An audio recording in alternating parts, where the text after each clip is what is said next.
ഉണ്ടായിരുന്ന ക്ലാസ് അങ്ങനെ ഇട്ടിട്ട് പോലും.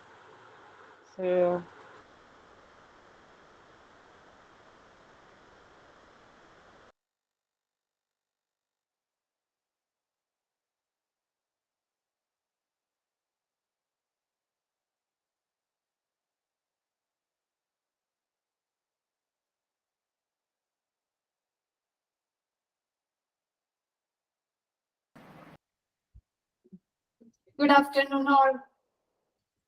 Good afternoon, ma'am.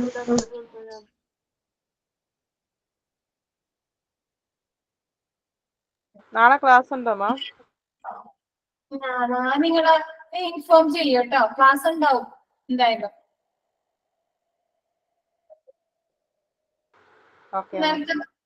ഇന്നലത്തെ ഭാഗങ്ങൾ നോക്കിയാ?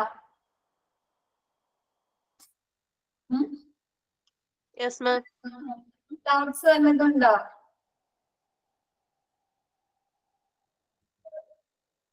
ഇല്ല. ഓക്കെ, നമുക്ക് കണ്ടിന്യൂ ചെയ്യാം അല്ലെ, ബാക്കി സെക്ഷൻ എടുക്കാം. Okay,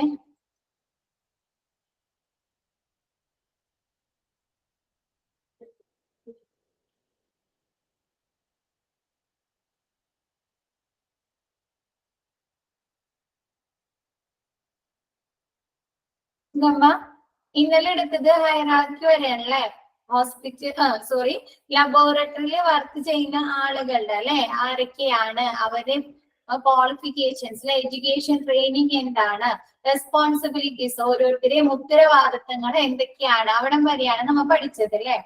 next infrastructure. എന്താണ് ഒരു ലബോറട്ടറി പണിയുമ്പോൾ അതിൽ എന്തൊക്കെ കാര്യങ്ങൾ ഉൾപ്പെടുത്തണം, ഇൻഫ്രാസ്ട്രക്ചർ അല്ലെ, അതിന്റെ ആന്തരിക ഘടന എന്താണ്, എങ്ങനെയായിരിക്കണം. നമ്മൾ ഫാർമസി പഠിച്ചല്ലേ, ഹോസ്പിറ്റൽ ഫാർമസിയുടെ ഇൻഫ്രാസ്ട്രക്ചർ പഠിച്ചില്ലേ, പഠിച്ചിരുന്നോ? ഓർമ്മയുണ്ട്? ഓർമ്മയുണ്ട? എന്താണ് റിപ്ലൈ ഇല്ലല്ല?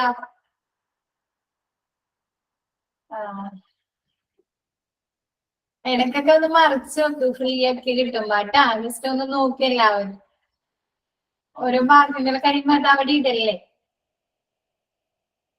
ഇനി ലബോറട്ടറിയുടെ ഇൻഫ്രാസ്ട്രക്ചർ എങ്ങനെയായിരിക്കണം? Infrastructure of the laboratory changes with the need of the clinical research or service provide by the laboratory, by the basic needs should meet the regulatory and international standard. നമ്മ പറഞ്ഞു അല്ലെ കഴിഞ്ഞ ദിവസം പറഞ്ഞാൽ എല്ലാ ലാബിൽ നിന്നും കിട്ടുന്ന സർവീസുകൾ എന്താണ്, ഒരേപോലെയല്ല അല്ലെ. എന്താണ്, ചില ലാബുകൾ കുറച്ചുകൂടി അഡ്വാൻസ്ഡ് ആയിരിക്കും അല്ലെ, ചിലത് എന്താണ് ചെറിയ ചെറിയ ലാബുകളൊക്കെ ആയിരിക്കും. അപ്പൊ എന്താണ്, അവിടെ നിന്ന് നമുക്ക് കിട്ടുന്ന സർവീസുകൾ എന്താണ്, ടെസ്റ്റുകളൊക്കെ എന്താണ്, വ്യത്യാസങ്ങൾ ഉണ്ടാവും. ഇപ്പൊ എന്താണ്, ചിലയിടത്ത് ബ്ലഡിന്റെ ടെസ്റ്റുകള്, ബ്ലഡ് ടെസ്റ്റുകള്, യൂറിന്, അങ്ങനെയുള്ള ടെസ്റ്റുകൾ മാത്രമേ ഉണ്ടാവുള്ളൂ. പക്ഷെ ചില ലാബിൽ എന്തെങ്കിലും കുറച്ചുകൂടി അഡ്വാൻസ്ഡ് ആയിട്ടില്ലേ, നമ്മൾ കഴിഞ്ഞ ദിവസം പഠിച്ച് വൈറോളജി, അങ്ങനെയുള്ള മൈക്കോളജി, ഇമ്മ്യൂണോളജി, അങ്ങനെയായി ബന്ധപ്പെട്ട എന്താണ് സെറോളജി, അങ്ങനെ കുറച്ചുകൂടി അഡ്വാൻസ്ഡ് ആയിട്ടുള്ള ടെസ്റ്റുകളൊക്കെ ഉണ്ടായിരിക്കും. അപ്പൊ എന്താണ്, ഓരോ ലാബിലെയും ക്ലിനിക്കൽ റിസർച്ചിന്റെയും അവിടെ നിന്ന് ലഭിക്കുന്ന സർവീസുകളുടെ അടിസ്ഥാനത്തിൽ എന്താണ്, ഓരോ ലബോറട്ടറിയുടെയും ഇൻഫ്രാസ്ട്രക്ചറിൽ എന്താണ് ചേഞ്ചസ് ഉണ്ടായിരിക്കും. But the basic needs should meet the regulatory and international standard. പക്ഷെ എന്താണ്, അവിടെ നിന്ന് ലഭിക്കുന്ന ബേസിക് ആയിട്ടുള്ള നീഡ്സുകൾ അല്ലെ, എന്താണ്, റെഗുലേറ്ററി എന്താണ്, ഡെയിലി നടക്കുന്ന അല്ലെ, റെഗുലർ ആയിട്ട് നടക്കുന്ന കാര്യങ്ങളൊക്കെ ഇന്റർനാഷണൽ സ്റ്റാൻഡേർഡ്സ് എന്താണ്, ബേസിക് ആയിട്ടുള്ള നീഡുകൾ അല്ലെ, നമ്മൾ വരുന്ന പേഷ്യൻസ് ബേസിക്, ഇപ്പൊ ചെറുതായാലും വലിയ ലാബായാലും എന്തായാലും ബേസിക് നീഡ്സുകള് സാറ്റിസ്ഫൈ ചെയ്യുന്ന രീതിയിലുള്ളതായിരിക്കും. Infrastructure of a laboratory directly affect the quality of research data, efficiency and safety of laboratory workers എന്നാണ് ഈ ഒരു ലബോറട്ടറിയിലെ ഇൻഫ്രാസ്ട്രക്ചർ, ആന്തരിക ഘടന ഒരു ലാബിലെ പ്രവർത്തനങ്ങളുമായി ബന്ധപ്പെട്ടിരിക്കുന്ന പ്രവർത്തനങ്ങളെ എഫക്ട് ചെയ്യുന്നുണ്ട്, ഡയറക്റ്റ് ആയിട്ട് നേരിട്ട് എഫക്ട് ചെയ്യുന്നുണ്ട്. എന്തൊക്കെയാണ്, റിസർച്ച് ഡാറ്റ എന്താണ്, ലാബിൽ നടക്കുന്ന റിസർച്ച് കാര്യങ്ങളൊക്കെ ചെയ്യുന്നതിന് വേണ്ടിയിട്ട്. പിന്നെന്താണ്, ലാബിൽ നിന്ന് ലഭിക്കുന്ന റിപ്പോർട്ടുകൾ അല്ലെ, എന്താണ് നമ്മുടെ ബ്ലഡ് അല്ലെങ്കിൽ യൂറിൻ അല്ലെങ്കിൽ സെറം ഒക്കെ എന്താണ് ടെസ്റ്റ് ചെയ്ത് നമുക്ക് കിട്ടുന്ന റിസൾട്ടുകളുടെ എഫിഷ്യൻസിയില് എന്താണ് എഫിഷ്യൻസി നല്ല ആക്യുറേറ്റ് ആയിട്ടുള്ള റിസൾട്ട് ലഭിക്കുക. അതിനെ എഫക്ട് ചെയ്യുന്നുണ്ട്. And safety of laboratory workers എന്താണ് ലാബിൽ വർക്ക് ചെയ്യുന്ന സ്റ്റാഫുകളുടെ വർക്കേഴ്സിന്റെ സേഫ്റ്റി സുരക്ഷിതത്വം എന്താണ്. അപ്പൊ ഓരോ ലാബിലും എന്താണ് പലതരത്തിലുള്ള കെമിക്കൽസ് അല്ലെ കെമിക്കൽസ് അല്ലെങ്കിൽ മെറ്റീരിയൽസ് എക്യുപ്മെന്റ്സുകളൊക്കെ യൂസ് ചെയ്യുന്നുണ്ട്. അപ്പൊ എന്താണ് എന്തെങ്കിലും അപകടങ്ങളിലെ കെമിക്കൽസ് യൂസ് ചെയ്യുമെങ്കിലും ബുദ്ധിമുട്ടുകൾ റേഡിയേഷൻ അങ്ങനെയൊക്കെ ഉള്ള കാര്യങ്ങൾ ലാബിൽ നടക്കുന്നുണ്ട്. അപ്പൊ എന്താണ് അതൊക്കെ എന്താണ് നല്ല രീതിയിലുള്ള ഒരു ഇൻഫ്രാസ്ട്രക്ചർ അല്ല ലാബിന്റേതെങ്കിൽ എന്താണ് ഇതൊക്കെ ഈ എഫിഷ്യൻസിനെ ലാബിൽ വർക്ക് ചെയ്യുന്ന ആളുകളുടെ സുരക്ഷിതത്വത്തിനൊക്കെ ബാധിക്കാൻ സാധ്യതയുണ്ട്. ക്ലിയർ ആയോ?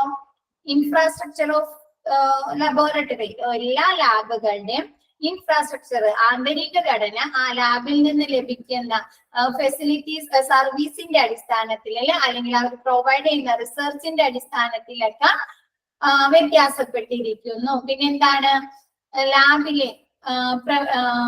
ലാബിന്റെ ഇൻഫ്രാസ്ട്രക്ചർ ഓരോ ലാബിന്റെയും ആന്തരിക ഘടന എന്താണ് റിസർച്ച് ഡാറ്റയാണ്. പിന്നെ എന്താണ് എഫിഷ്യൻസി എന്താണ് അവിടെ നിന്ന് ലഭിക്കുന്ന റിസൾട്ടുകളുടെ എഫിഷ്യൻസി. പിന്നെ എന്താണ് വർക്കേഴ്സ് ലബോറട്ടറിയിലെ വർക്ക് ചെയ്യുന്ന സ്റ്റാഫുകളുടെ സേഫ്റ്റിയുമായി എഫക്ട് ചെയ്യുന്നുണ്ട്. എന്താണ് നല്ല രീതിയിലുള്ള ഒരു ആന്തരിക ഘടന എന്താണ് സേഫ്റ്റി എക്സിറ്റുകൾ വേണം. പിന്നെ എന്താണ് വെന്റിലേഷൻസ് അല്ലെ അങ്ങനെയുള്ള കാര്യങ്ങളൊക്കെ കറക്റ്റ് നല്ല രീതിയിൽ അല്ലെങ്കിൽ എന്താണ് അത് ഈ ലേബേഴ്സിന്റെ സേഫ്റ്റിനേക്കാൾ അല്ലെ വർക്കേഴ്സിന്റെ സേഫ്റ്റിനൊക്കെ ബാധിക്കാൻ സാധ്യതയുണ്ട്. അതാണ് അവിടെ പറഞ്ഞിരിക്കുന്നത്. ഇത് ക്ലിയർ ആയോ? Okay. Next, the management of the laboratory is responsible for providing sufficient resources to staff to guarantee efficient working of a laboratory. എന്താണ് ലാബിന്റെ മാനേജ്മെന്റ് അതായത് അവിടുത്തെ ഇത് നടത്തുന്ന ലാബ് നടത്തുന്ന ആളുകളെ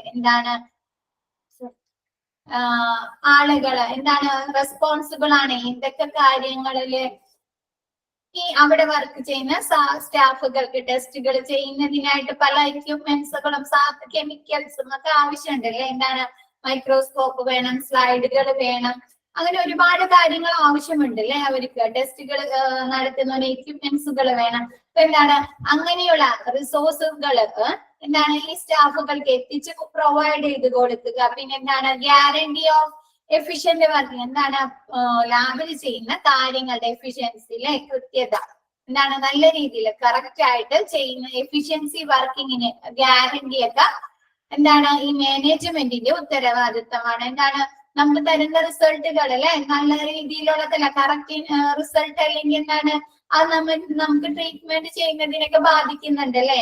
നമ്മുടെ ഡോക്ടർ നമ്മൾ കൺസൾട്ട് ചെയ്യുന്ന ഡോക്ടർ ലാബ് റിസൾട്ടുകൾ നോക്കിയിട്ടായിരിക്കും നമുക്ക് മെഡിസിൻസ് ഒക്കെ പ്രിസ്ക്രൈബ് ചെയ്ത് തരുന്നത്. അപ്പൊ എന്താണ് നല്ല രീതിയിൽ ഒരു എഫിഷ്യന്റ് ആയിട്ടുള്ള ഒരു റിസൾട്ട് അല്ല നമുക്ക് ലഭിച്ചതെന്നുണ്ടെങ്കിൽ നമുക്ക് ലഭിക്കുന്ന മരുന്നുകൾ അല്ലെ ഡോക്ടർ പ്രിസ്ക്രൈബ് ചെയ്തിരുന്ന മരുന്നുകളും ഒക്കെ വ്യത്യാസപ്പെട്ടിട്ടുണ്ടാവും. അപ്പൊ എന്താണ് അവിടുത്തെ മാനേജ്മെന്റ് എന്താണ് ഒരു ലാബിലെ പ്രവർത്തനങ്ങൾ എന്താണ് ഒരു ഗ്യാരണ്ടി ഉണ്ടായിരിക്കണം. ക്ലിയർ ആയോ? മാനേജ്മെന്റിന്റെ ഉത്തരവാദിത്തങ്ങൾ എന്താണ് സ്റ്റാഫുകൾക്ക് ലാബിൽ വർക്ക് ചെയ്യുന്ന സ്റ്റാഫുകൾക്ക് അവർക്ക് ആവശ്യമായ ലാബിലെ പ്രവർത്തനങ്ങൾക്ക് ആവശ്യമായ എക്യുപ്മെന്റ്സുകൾ പ്രൊവൈഡ് ചെയ്ത് കൊടുക്കുക എന്നിട്ടാണ്. പിന്നെന്താ ഒരു എഫിഷ്യന്റ് ആയിട്ടുള്ള വർക്കിംഗ് കണ്ടീഷൻ ഒരു വർക്ക് ലാബിൽ നടത്തുന്നുണ്ടോ എന്ന് ഉറപ്പുവരുത്തുക. ക്ലിയർ ആയോ? നെക്സ്റ്റ് എടുക്കാലോ. Good laboratory design should examine the following. എന്താണ് ഒരു നല്ല ലബോറട്ടറിയിൽ എന്തൊക്കെ ഡിസൈൻ എന്തൊക്കെ കാര്യങ്ങളാണ് ശ്രദ്ധിക്കേണ്ടത്? സൈനേജ് വിത്തിൻ സൈനേജ് ഉണ്ടായിരിക്കണം. സൈനേജ് എന്ന് പറഞ്ഞാൽ എന്താണ് അറിയും? സൈനേജ് നമ്മ എമർജൻസി ആണോ ക്യാഷ് ഏതൊരെണ്ണം സെക്ഷൻ പഠിച്ചിട്ടുണ്ടായല്ലോ. ഇതുമായി ബന്ധപ്പെട്ട ഒരു വീട് അവിടെ പഠിച്ചിട്ടുണ്ട്. ഓർമ്മയില്ല ആർക്കെങ്കിലും? സൈൻ ബോർഡുകൾ എന്നും പറഞ്ഞ ഓർമ്മയില്ല? ഓക്കെ, എവിടെയോ എന്തോ ഓർമ്മയുണ്ടല്ലേ. Okay, Signage within or outside the facility should be made available. എന്താണ് സൈനേജ് അല്ലെ? അടയാളങ്ങള്, സൈനേജ് ബോർഡ് ഉണ്ടാവില്ല, എന്തൊക്കെ കാര്യങ്ങൾ അവിടെ നടത്തുന്നത്, എന്തൊക്കെ ഫെസിലിറ്റീസ് ഉണ്ടെന്നൊക്കെ ഉള്ളതിന്റെ എന്താണ് within and within or outside, പുറത്തും ഉള്ളിലും എന്താണ് സൈനേജുകൾ ഉണ്ടായിരിക്കണം. അപ്പൊ എന്തൊക്കെ കാര്യങ്ങളാണ് അതിൽ ഇൻക്ലൂഡ് ചെയ്യേണ്ടത്? കൺസിസ്റ്റ് ഓഫ് ഫോളോയിങ് ഇൻഫർമേഷൻ, അതിൽ എന്തൊക്കെ കാര്യങ്ങളാണ് ഉൾപ്പെടുത്തേണ്ടത്?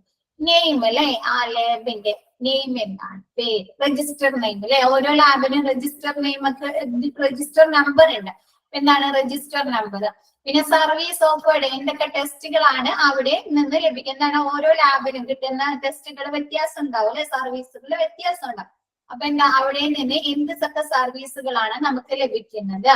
വർക്കിംഗ് അവേഴ്സ്, എത്ര മണിക്കൂർ, എപ്പോ മുതൽ എപ്പോ വരെ, ഇപ്പൊ എന്താണ് 9 to 8 ആണോ, അങ്ങനെ വർക്കിംഗ് അവേഴ്സ് ഉണ്ടാവും അല്ലെ, അങ്ങനെയുള്ള വർക്കിംഗ് അവേഴ്സ്. കോണ്ടാക്ട് നമ്പർ, പിന്നെ എന്താണ് ഫീസ് ഫോർ ഡിഫറെന്റ് ടെസ്റ്റ്, ഓരോ ടെസ്റ്റുകൾക്ക് അല്ലെ എന്താണ് അതിനുള്ള ഫീസുകൾ വ്യത്യാസമുണ്ട്. അപ്പൊ എന്താണ് അത് ഉൾപ്പെടുത്തുക. സർവീസസ്, എന്തൊക്കെ സർവീസുകളാണ്? ക്ലിയർ ആയോ?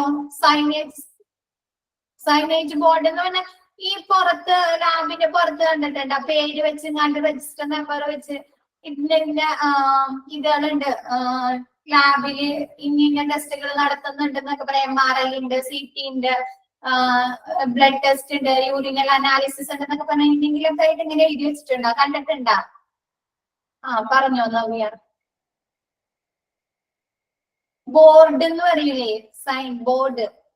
ഇപ്പൊ മിക്ക ഇതിലുണ്ടാവും ബോർഡുകൾ. ഇപ്പൊ ഒരു പ്രിന്റ് ഒക്കെ എടുക്കുന്ന ആദാണ്, പ്രിന്റ് ഒക്കെ എടുക്കുന്ന അവിടെ ചെന്നിട്ടുണ്ടെങ്കിൽ എന്തൊക്കെ പ്രിന്റിങ് ഫെസിലിറ്റീസ്, ഇപ്പൊ എന്താണ് നമുക്ക് ബ്ലാക്ക് ആൻഡ് വൈറ്റ് പ്രിന്റ് എടുക്കാം, അതല്ലെങ്കിൽ കളർ പ്രിന്റിങ്, അങ്ങനെയുള്ള അവിടെ നിന്ന് ലഭിക്കുന്ന ഫെസിലിറ്റീസ് ഒക്കെ വെച്ച് ഒരു ബോർഡ് പോലെ ഉണ്ടാവും അല്ലെ. അത് ലാബുമായി ബന്ധപ്പെട്ട കാര്യം, ലാബിന്റെ പേര് എന്താണ്, രജിസ്ട്രേഷൻ നമ്പർ എത്രയാണ്, എന്തൊക്കെ സർവീസുകൾ, എന്തൊക്കെ ടെസ്റ്റുകളാണ് അവിടെ നടത്തുന്നത്, അവരെ കോണ്ടാക്ട് നമ്പർ, അതൊക്കെ വെച്ചതാണ്. ക്ലിയർ ആയോ?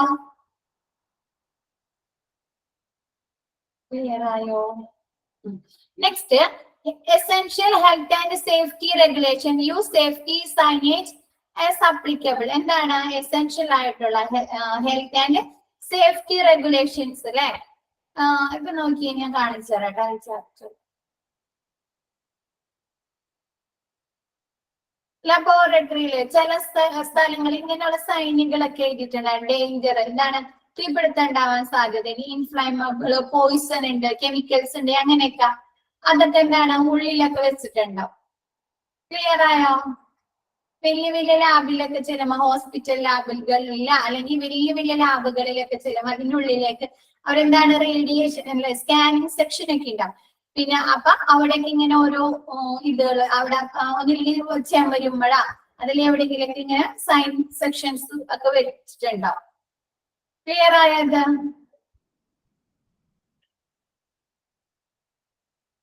Okay. Essential health and safety regulations. Use safety signage as applicable. Emergency plans, free chemical spillage, lab accident, etc. and disaster management plans. എന്താണ് എമർജൻസി പ്ലാൻസ്? എന്താണ് ഇപ്പൊ എന്തെങ്കിലും തീപിടുത്തങ്ങൾ ഉണ്ടായി, അതല്ലെങ്കിൽ എന്തെങ്കിലും ലാബിലേക്ക് ഒരുപാട് കെമിക്കൽസ് ഒക്കെ ഉണ്ടാവും അല്ലെ, അപ്പൊ അതിനെന്തെങ്കിലും കെമിക്കൽസ് റിയാക്ഷൻ സംഭവിച്ച് എന്തെങ്കിലും ആക്സിഡന്റുകൾ വന്നു കഴിഞ്ഞാൽ അപ്പൊ എന്താണ് നമുക്ക് എമർജൻസി എക്സിറ്റുകളൊക്കെ ഉണ്ടാവും അല്ലെ, അതേപോലെ ഉള്ള കാര്യങ്ങളാണ് എമർജൻസി പ്ലാൻസ്. ഫയർ അല്ലെങ്കിൽ കെമിക്കൽ സ്പില്ലേജ് വന്നാൽ, ലാബ് ആക്സിഡന്റുകൾ വന്നാൽ അതിൽ നിന്ന് രക്ഷപ്പെടാനുള്ള എമർജൻസി പ്ലാൻസുകൾ. ആൻഡ് ഡിസാസ്റ്റർ മാനേജ്മെന്റ് പ്ലാൻസ്, എന്താണ് ദുരന്ത നിവാരണ പദ്ധതികൾ. എന്തെങ്കിലും പെട്ടെന്ന് എന്തെങ്കിലും അപകടങ്ങൾ വന്നു കഴിഞ്ഞാൽ അതിൽ നിന്ന് രക്ഷപ്പെടാനുള്ള പ്ലാൻസുകൾ, പദ്ധതികളൊക്കെ ഉണ്ടായിരിക്കും. കോൺസ്റ്റന്റ് പവർ സപ്ലൈ, എന്താണ് പവർ സപ്ലൈ ഉണ്ടായിരിക്കണം. എന്താണ് കറണ്ട് പോയുമ്പോ എന്തൊക്കെ ഇരുന്ന് കഴിഞ്ഞാൽ എന്താണ് ലാബിലെ പ്രവർത്തനങ്ങൾ കറക്റ്റ് നല്ല രീതിയിൽ ചെയ്യാൻ പറ്റുമോ? ഇല്ലല്ലോ. അപ്പൊ അതൊന്നും ഇല്ലാണ്ട് കോൺസ്റ്റന്റ് ആയിട്ടുള്ള പവർ സപ്ലൈ ഉണ്ടായിരിക്കണം. Ventilation, environment control, temperature, humidity and lightning arrangement. എന്താണ് കറക്റ്റ് നല്ല പ്രോപ്പർ നല്ല രീതിയിലുള്ള വെന്റിലേഷൻ സർവീസുകൾ. എന്താണ് നമ്മൾ പറഞ്ഞല്ലേ, ലാബില് റിയേജൻസ് ഒക്കെ ഉണ്ട് അല്ലെ, കെമിക്കൽസ് ഉണ്ട്, പിന്നെ എന്താണ് റേഡിയോ ഐസോട്ടോപ്പുകൾ ഉണ്ട്, ബയോ ഹസാർഡ്സുകൾ ഉണ്ട്, ലേസറിന്റെ അല്ലെ ലേസർ വെച്ചിങ്ങാണ്ടുള്ള ടെസ്റ്റുകളൊക്കെ ഉണ്ടല്ലേ. അപ്പൊ എന്താണ് അതിനൊക്കെ സൂട്ടബിൾ ആയിട്ടുള്ള നല്ല രീതിയിലുള്ള വെന്റിലേഷനും ടെമ്പറേച്ചർ, ഹ്യൂമിഡിറ്റി, പിന്നെന്താണ് പ്രോപ്പർ ആയിട്ടുള്ള നല്ല രീതിയിലുള്ള ലൈറ്റിംഗ് അറേഞ്ച്മെന്റ്സ് ഉണ്ടായിരിക്കണം. കമ്മ്യൂണിക്കേഷൻ ഫെസിലിറ്റീസ് വിത്ത് റെഫറൽ സെന്റേഴ്സ്.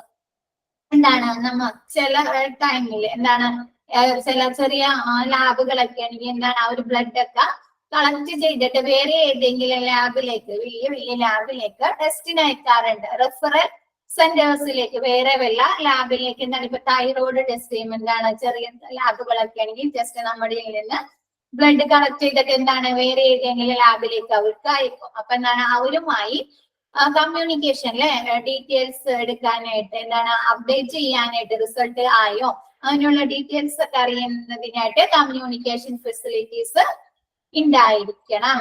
ക്ലിയർ ആയോ? ഇത് റെഫറൽ സെന്റേഴ്സ് നമ്മ ടെസ്റ്റിന് വേണ്ടിയിട്ട് ചെറിയ ലാബുകളൊക്കെ ആണെങ്കിൽ ടെസ്റ്റ് എടുത്ത് സാമ്പിൾ എടുത്തിട്ട് വേറെ ഏതെങ്കിലും ലാബുകളിലേക്ക് അയക്കുന്നത്.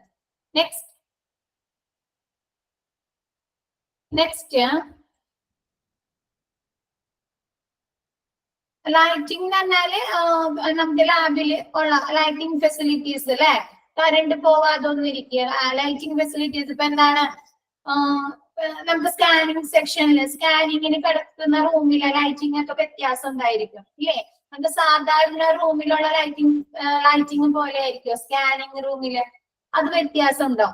അങ്ങനെയുള്ള lighting facilities, lighting arrangements. Clear ആയോ? എന്താണ് വെന്റിലേഷൻ അല്ലെ. നമ്മ എന്താണ് കെമിക്കൽസ് ഒക്കെ യൂസ് ചെയ്യുന്നുണ്ട് ലാബിൽ ഓരോ ടെസ്റ്റുകൾ നടത്തുന്നതിന് വേണ്ടിയിട്ട്. അപ്പൊ എന്താ അതൊക്കെ അങ്ങനെയുള്ള കാര്യങ്ങളൊക്കെ സൂക്ഷിക്കാൻ. ടെമ്പറേച്ചർ അല്ലെ, കൂടുതൽ ടെമ്പറേച്ചർ പാടില്ല, അധികം അങ്ങനെയൊക്കെ ഉള്ള വ്യത്യാസങ്ങളൊക്കെ വരുന്നുണ്ട്. അപ്പൊ അതിന് വേണ്ടിയിട്ട് കറക്റ്റ് വെന്റിലേഷന്, എൻവിയോൺമെന്റ് കൺട്രോൾ എന്ന് വെച്ചാല് ടെമ്പറേച്ചർ, ഹ്യൂമിഡിറ്റി, അതിനുള്ള സംവിധാനങ്ങളൊക്കെ ഉണ്ടായിരിക്കണം. പിന്നെന്താ ചില ടെസ്റ്റുകൾ അല്ലെ സ്പെസിമെൻസ് ഒക്കെ എന്താണ് നമുക്ക് കോൾഡ് സ്റ്റോറേജ് ഏരിയയിൽ സൂക്ഷിക്കേണ്ടതൊക്കെ ഉണ്ട്. അവിടെ എത്തിയിട്ടില്ല ശ്രുതി, അവിടെ എത്തിയിട്ടില്ല. ദിസ് ഇവിടെ എത്തിയിട്ടുള്ളൂ, വെന്റിലേഷൻ വരെ എത്തിയിട്ടുള്ളൂ. 5th പോയിന്റ് വരെ എത്തിയിട്ടുള്ളൂ. ആൻഡ് ലൈറ്റിംഗ് അറേഞ്ച്മെന്റ് പ്രോപ്പർ ആയിട്ടുള്ള ഓരോ റൂമിൽ ഓരോ സെക്ഷനിലേക്ക് ആവശ്യമായ നല്ല രീതിയിലുള്ള ലൈറ്റിംഗ് അറേഞ്ച്മെന്റ്സ് ഉണ്ടായിരിക്കുക. Communication transport of specimen or samples to referral centres. അപ്പൊ നമ്മൾ പറഞ്ഞു ഇപ്പൊ എന്തെങ്കിലും ഒരു സാമ്പിള് എടുത്തും കാണിട്ട് എന്താണ് റെഫറലിലേക്ക് അയച്ചു കഴിഞ്ഞാൽ എന്താണ് അവരുമായി കമ്മ്യൂണിക്കേറ്റ് ചെയ്യാനുള്ള, കോണ്ടാക്ട് ചെയ്യാനുള്ള അല്ലെ അപ്ഡേറ്റ് നടത്താനുള്ള കമ്മ്യൂണിക്കേഷൻ ഫെസിലിറ്റീസ് ഉണ്ടായിരിക്കും. രണ്ടാമത് പറയുന്നത് transport of specimen or samples to referral centres. എന്താണ് റെഫറൽ സെന്റേഴ്സിലേക്ക്, എന്താണ് മറ്റുള്ള ലാബിലേക്ക് സ്പെസിമെൻസ് അല്ലെങ്കിൽ സാമ്പിളെ കൊണ്ടുപോകുന്നതിന് വേണ്ടിയിട്ട് എന്താണ് ട്രാൻസ്പോർട്ടേഷൻ, എന്താണ് വാഹന സൗകര്യം ഉണ്ടായിരിക്കണം. Next lab areas that contain carcinogens, radioisotope, biohazards and laser should be correctly marked with the proper warning signs. എന്താണ് പ്രോപ്പർ വാർണിംഗ്, നല്ല വാർണിംഗ് സൈൻ. എന്താണ് ഈ കാർസിനോജൻസ് എന്ന് പറഞ്ഞാൽ കെമിക്കലാണ്. നമുക്ക് ക്യാൻസർ പോലെയുള്ള, ക്യാൻസർ വരാൻ സാധ്യതയുള്ള കെമിക്കിന്റെ ഇത് അടിച്ചു കഴിഞ്ഞാൽ ക്യാൻസർ വരാൻ സാധ്യതയുണ്ട്. അപ്പൊ അങ്ങനെയുള്ള കാർസിനോജൻസ്, റേഡിയോ ഐസോട്ടോപ്പുകൾ, ബയോ ഹസാർഡുകള്, പിന്നെ ലേസർ ട്രീറ്റ്മെന്റ്, ലേസർ ടെസ്റ്റുകളൊക്കെ ഉണ്ടാവും അല്ലെ. അപ്പൊ അതിനൊക്കെ എന്താണ് കറക്റ്റ് നല്ല രീതിയിലുള്ള വാർണിംഗ് സൈന് കൊടുത്തും കാണിട്ട് സെപ്പറേറ്റ് ഏരിയകളിലേക്ക് തിരിച്ചിട്ടുണ്ടായിരിക്കണം. അതൊക്കെ എന്താണ് ഓരോ ഏരിയ തിരിച്ച് വാർണിംഗ് സൈനോട് കൂടി ആയിരിക്കണം നിർമ്മിക്കേണ്ടത് അങ്ങനെയുള്ള സെക്ഷനിലേക്ക്. ടു അവോയ്ഡ് ഇഷ്യൂ എന്നുള്ളത് അവോയ്ഡ് എന്നാട്ടാ അവിടെ വരുന്നത്. To avoid cross contamination, the basic infrastructure facilities should have separated designated areas for reception, for specimen collection, for waiting work area, disposal area, cleaning of glass wires, toilet facilities for staff and for patients. എന്താണ് avoid cross contamination, എന്താണ് മലിനീകരണം നടത്താണ്ടിരിക്കാനായിട്ട് basic ഏരിയാസുകൾ, basic infrastructures എന്താണ് നമ്മുടെ റിസപ്ഷന്, പിന്നെ എന്താണ് specimens collect ചെയ്യുന്ന നമ്മുടെ blood എടുക്കുന്ന സ്ഥലം, അല്ലെങ്കിൽ നമുക്കിപ്പോ പറഞ്ഞല്ലേ സെറം ആണെങ്കിൽ സെറം ടെസ്റ്റിങ്, സെല്ല് എടുക്കണേ, അതിനൊക്കെ എന്താണ് to avoid cross contamination. Avoid എന്നാണത്, ടെക്നിക്കൽ മിസ്റ്റേക്ക് പറ്റിയിരിക്കുന്നതാണ്. അപ്പൊ ടു അവോയ്ഡ് ക്രോസ് എന്താണ് ഇങ്ങനെയുള്ള മലിനീകരണം, കണ്ടാമിനേഷൻ നടത്താതിരിക്കാനായിട്ട് ഇവ തമ്മിൽ എന്താണ് സെപ്പറേറ്റഡ് ആയിട്ട് തിരിച്ചിട്ടുണ്ടായിരിക്കുന്നത് റിസപ്ഷന്. പിന്നെ എന്താണ് സ്പെസിമെൻ കളക്ഷൻ, നമ്മുടെ സ്പെസിമെൻസിലെ നമ്മുടെ സാമ്പിളുകളെ കളക്ട് ചെയ്യുന്ന ഏരിയാസ്, പിന്നെ എന്താണ് വെയിറ്റ് ചെയ്യുന്ന ഏരിയാസ്, പിന്നെ എന്താ വർക്ക് ഏരിയാസ്, എന്താണ് നമുക്ക് നമ്മൾ ഇതിനെടുത്ത സാമ്പിളുകൾ പരിശോധിക്കുന്നതിനായിട്ടല്ലേ ലാബിൽ വർക്ക് ചെയ്യുന്ന ആളുകൾക്ക്, സ്റ്റാഫുകൾക്ക് വർക്കിംഗ് ഏരിയ വേറെ ആയിരിക്കും അല്ലേ, അവരുള്ളിൽ അവർക്ക് അതിനുള്ള എക്യുപ്മെന്റ്സുകളും സാധനങ്ങളൊക്കെ വെച്ചുകൊണ്ട് വർക്കിംഗ് ഏരിയ ഉണ്ടാവും. അപ്പൊ അങ്ങനെയുള്ള വർക്കിംഗ് ഏരിയാസ്, പിന്നെ ഡിസ്പോസൽ ഏരിയാസ്. ഡിസ്പോസൽ ഏരിയാസ് എന്ന് പറഞ്ഞാൽ അറിയാലേ, നമ്മൾ സാമ്പിൾ എടുക്കാം, ബ്ലഡ് എടുക്കുന്നതിനായിട്ട് എന്തായിരിക്കും, സിറിഞ്ചുകൾ ഉണ്ടാവും, കോട്ടൺസ് ഉണ്ടാവും, അങ്ങനെ ഒരുപാട് ഇതുകൾ യൂസ് ചെയ്തിട്ടായിരിക്കും അല്ലെ സാമ്പിളുകൾ എടുക്കുന്നത്. അതൊക്കെ ഡിസ്പോസ് ചെയ്യാനുള്ള areas. Cleaning of glass wires, clean ചെയ്യുന്ന സ്ഥലം. ടോയ്ലറ്റ് ഫെസിലിറ്റീസ്, യൂറിൻ എടുക്കുന്നതിന് വേണ്ടിയിട്ട് അല്ലെ ടോയ്ലറ്റ് ഫെസിലിറ്റി ആവശ്യമാണ്. അതൊക്കെ എന്താണ് സെപ്പറേറ്റ് തിരിച്ചും കാണിട്ട് സ്റ്റാഫുകൾക്കും പേഷ്യൻസിനും ഉണ്ടായിരിക്കണം. Specimens or samples, slide storage facilities including cold storage wherever applicable. Only authorized personnel should have access to examination area. Examination area എന്താണ് ഒരു ഓതറൈസ്ഡ് പേഴ്സൺ. നമ്മൾ കഴിഞ്ഞ ദിവസം പഠിച്ചില്ലേ, ഫാർമസി ഡയറക്ടർ അല്ലെ, ഫാർമസി അല്ല ലബോറട്ടറി ഡയറക്ടർ, അല്ലെങ്കിൽ ടെക്നിക്കൽ സൂപ്പർവൈസർ, അല്ലെങ്കിൽ ജനറൽ സൂപ്പർവൈസർ, അങ്ങനെയുള്ള ഒരു അതോറിറ്റി ഹെഡിന്റെ കീഴില് എന്ത് നമുക്ക് കളക്ട് ചെയ്യുന്ന സ്പെസിമെൻസ്, സാമ്പിൾസുകളൊക്കെ എന്താണ് കോൾഡ് സ്റ്റോറേജ് സെക്ഷനിൽ സൂക്ഷിക്കുക. റെക്കോർഡ് കീപ്പിംഗ് ഏരിയാസ്, എന്താണ് റെക്കോർഡുകൾ കീപ്പ് ചെയ്യാനുള്ള ഏരിയാസ്, നമുക്ക് തരുന്ന റിസൾട്ടുകൾ അല്ലെങ്കിൽ നമ്മളിൽ നിന്ന് എടുക്കുന്ന എന്താണ് സാമ്പിളുകൾ റെക്കോർഡ് ചെയ്ത് സൂക്ഷിക്കാനുള്ള ഏരിയാസ് ഒക്കെ ഉണ്ടായിരിക്കാം. ക്ലിയർ ആയോ? അത് ഗുഡ് ലബോറട്ടറി ഡിസൈൻ. ഫസ്റ്റ് എന്താണ് സൈനേജ്. സൈനേജ് എന്ന് പറഞ്ഞാൽ ലാബുമായി ബന്ധപ്പെട്ട പേര്, രജിസ്ട്രേഷൻ നമ്പർ, എന്തൊക്കെ സർവീസുകളാണ് ലഭിക്കുന്നത്, വർക്കിംഗ് അവേഴ്സ്, അങ്ങനെയുള്ള സൈനേജ് ബോർഡ് ഉണ്ടായിരിക്കണം. പിന്നെ എന്താണ് ഹെൽത്ത് എസെൻഷ്യൽ ആയിട്ടുള്ള ആവശ്യമുള്ള ഹെൽത്ത് ആൻഡ് സേഫ്റ്റി റെഗുലേഷൻസ്, ശ്രദ്ധിക്കേണ്ട കാര്യങ്ങൾ, ലാബിൽ ശ്രദ്ധിക്കേണ്ട കാര്യങ്ങളെ കുറിച്ചൊക്കെ. പിന്നെ എമർജൻസി പ്ലാൻസ്, എമർജൻസി എക്സിറ്റുകൾ, കെമിക്കൽ സ്പില്ലേജ്, അങ്ങനെയുള്ള കാര്യങ്ങളെ കുറിച്ച് എന്താണ് നല്ല രീതിയിൽ കറക്റ്റ് കോൺസ്റ്റന്റ് ആയിട്ടുള്ള പവർ ഫെയിലിയർ ഒന്നും വരാണ്ട് നല്ല രീതിയിലുള്ള പവർ സപ്ലൈ ഉണ്ടായിരിക്കണം. വെന്റിലേഷൻ ഫെസിലിറ്റീസ്, ലൈറ്റിംഗ് അറേഞ്ച്മെന്റ്സ് ഒക്കെ ഉണ്ടായിരിക്കണം. പിന്നെ എന്താണ് കമ്മ്യൂണിക്കേഷൻ ഫെസിലിറ്റീസ്, നമ്മൾ ശേഖരിക്കുന്ന നമ്മളിൽ നിന്ന് കളക്ട് ചെയ്യുന്ന സാമ്പിളുകളെ വേറെ ഏതെങ്കിലും ലാബിൽ കൊണ്ടുപോകുന്നുണ്ടെങ്കിൽ അവരുമായി കമ്മ്യൂണിക്കേറ്റ് ചെയ്യാനുള്ള ഫെസിലിറ്റീസ് ഉണ്ടായിരിക്കണം. പിന്നെ ട്രാൻസ്പോർട്ടേഷൻ, റെഫറൽ സെന്റേഴ്സിലേക്ക് പോകുന്നതിനുള്ള വാഹന സൗകര്യം ഉണ്ടായിരിക്കണം. പിന്നെ എന്താണ് കാർസിനോജൻസ്, എന്താണ് ശരീരത്തിന് പേഷ്യന്റിന് ബുദ്ധിമുട്ടുണ്ടാകുന്ന എന്തെങ്കിലും ഡേഞ്ചറസ് സിറ്റുവേഷൻസ് ഉണ്ടാകുന്ന കാര്യങ്ങള് പ്രോപ്പർ വാർണിംഗ് സൈനോടുകൂടി അങ്ങനെയുള്ള ഏരിയകളിലായിരിക്കണം ക്രമീകരിക്കേണ്ടത്. പിന്നെന്താ അവോയ്ഡ് ക്രോസ് കണ്ടാമിനേഷൻ വരാതിരിക്കാനായിട്ട് ബേസിക് ഇൻഫ്രാസ്ട്രക്ചർ ഫെസിലിറ്റീസ് ആയ റിസപ്ഷന്, specimen collections, waiting areas, work areas, disposal, അതൊക്കെ സെപ്പറേറ്റ് ആയിരിക്കണം.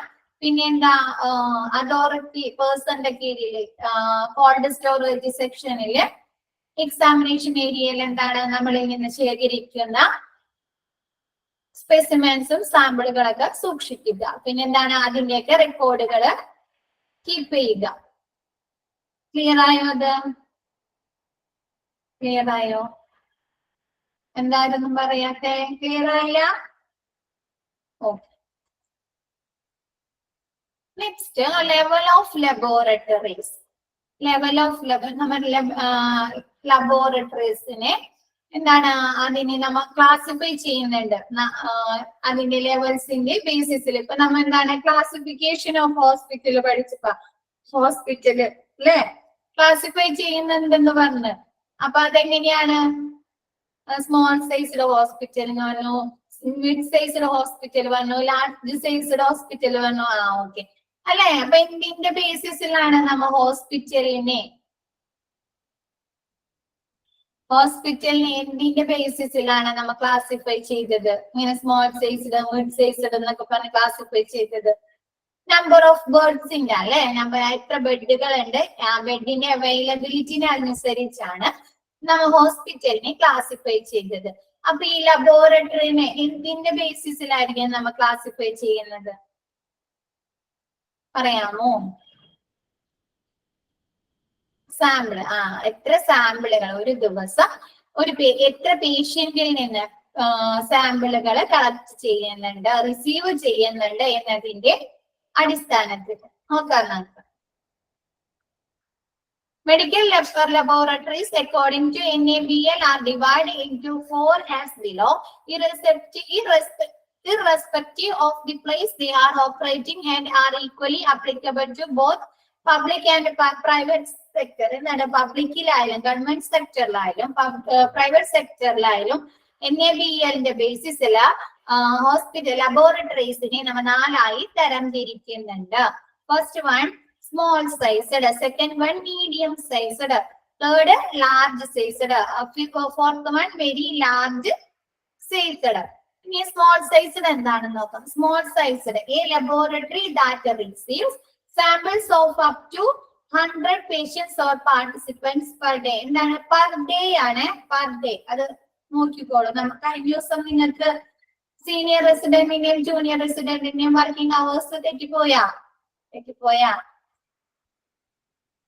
തെറ്റിപ്പോയി. അതേപോലെ ഇവിടെ തെറ്റും. പെർ വീക്ക് ആണോ പെർ മന്ത് ആണോ പോയി. അതാണ് ഇങ്ങനെ കറക്റ്റ് ഇതാക്കി പറഞ്ഞത്. പെർ ഡേറ്റ് ബേസിസിലാണ് ഹോസ്പിറ്റലില് ലബോറട്ടറിനെ നമ്മൾ ക്ലാസിഫൈ ചെയ്യുന്നത്. എത്ര സാമ്പിളുകൾ റിസീവ് ചെയ്യുന്നുണ്ട്, കളക്ട് ചെയ്യുന്നുണ്ട് എന്നതിന്റെ ബേസിസിൽ. A laboratory that receives sample of up to 100 patients or participants per day. എന്താണ് ഒരു ദിവസം 100 സാമ്പിളുകൾ വരെ അവിടെ സ്വീകരിക്കുന്നുണ്ടെങ്കിൽ, റിസീവ് ചെയ്യുന്നുണ്ടെങ്കിൽ അതെന്താണ്? സ്മോൾ സൈസ്ഡ് ലബോറട്ടറി ആണ്. Medium sized, a laboratory that receives samples of up to 101 to 400 patients or participants per day. എന്താണ് ഒരു ലബോറട്ടറിയില്, ഒരു ലാബില് 101 മുതൽ 400 വരെയും സാമ്പിൾസ് ഒരു ദിവസം സ്വീകരിക്കുന്നുണ്ടെങ്കിൽ അതെന്താണ്? മീഡിയം സൈസ്ഡ് ലബോറട്ടറി ആണ്. Large sized, a laboratory that receive samples of more than 401 to 1000 patients or participants per day. എന്താണ് ഒരു ലബോറട്ടറിയില് 401 മുതൽ 1000 വരെ സാമ്പിൾസ്, പേഷ്യന്റിന്റെ സാമ്പിൾസ് കളക്ട് ചെയ്യുന്നുണ്ടെങ്കിൽ അതെന്താണ്? ലാർജ് സൈസ്ഡ് ലബോറട്ടറി ആണ്. വെരി ലാർജ് സൈസ്ഡ് എന്താണ്? More than 1000. A laboratory that receives more than 1000 patients or participants per day. ഒരു ലാബില് 1000-ൽ കൂടുതൽ സാമ്പിൾസ് ഒരു ദിവസം സ്വീകരിക്കുന്നുണ്ട്, അവരെ ടെസ്റ്റ് ചെയ്യാൻ സ്വീകരിക്കുന്നുണ്ടെങ്കിൽ അതെന്താണ്? Very large sized laboratory. Clear ആയോ?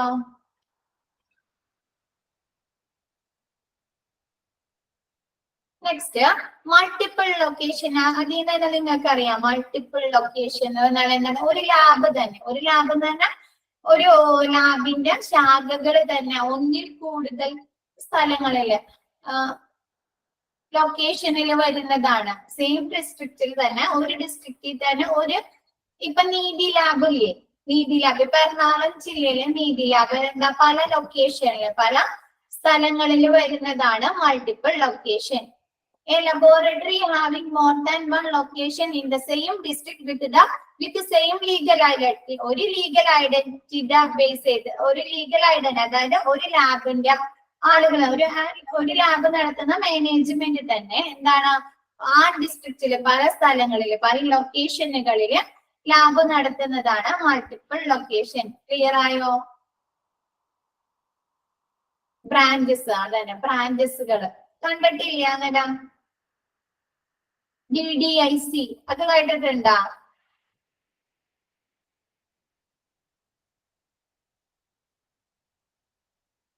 അതിന് പറയുന്നത് നമ്മ പറഞ്ഞില്ലേ, ഒരു ലാബിൽ നിന്ന് സാമ്പിൾ കളക്ട് ചെയ്തിട്ട് വേറെ ലാബിലേക്ക് നമ്മൾ കൊടുക്കുന്നത് referral lab.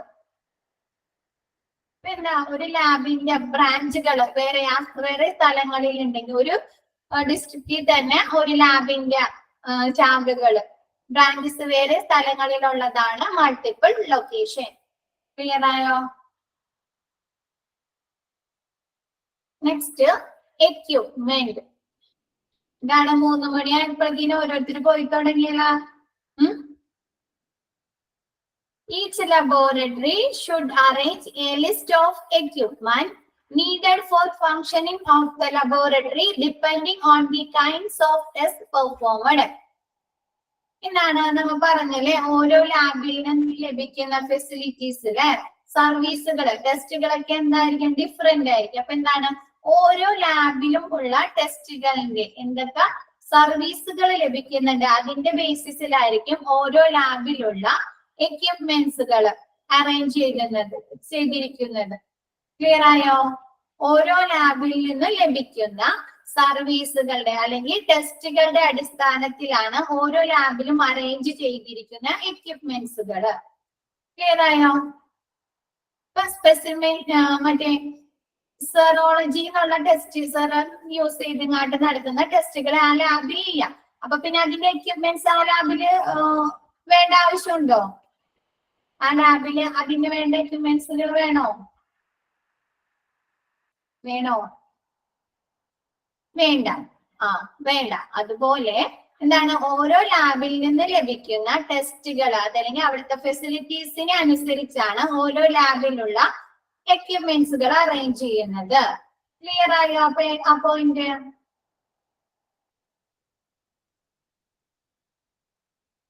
Okay. Next, equipment consists of hardware and software of instruments. എക്യുപ്മെന്റുകൾ ഉൾപ്പെടുന്നത് എന്തൊക്കെയാണ്? Hardware and software instrument. Measuring സിസ്റ്റംസിൽ നമ്മൾ ടെസ്റ്റ് ചെയ്യുന്നതിന് ആവശ്യമായ അളക്കുന്നതിന് ആവശ്യമായ systems. And laboratory information system, LIS, laboratory information system. Next, the following should be made sure. എന്തൊക്കെ കാര്യങ്ങളുണ്ടോ എന്നാണ് ഉറപ്പുവരുത്തേണ്ടത് എക്യുപ്മെന്റിന്റെ? Equipment should be chosen to meet the requirements of the laboratory with regard to design and capacity. എന്താണ് എക്യുപ്മെന്റ്സുകൾ നമ്മ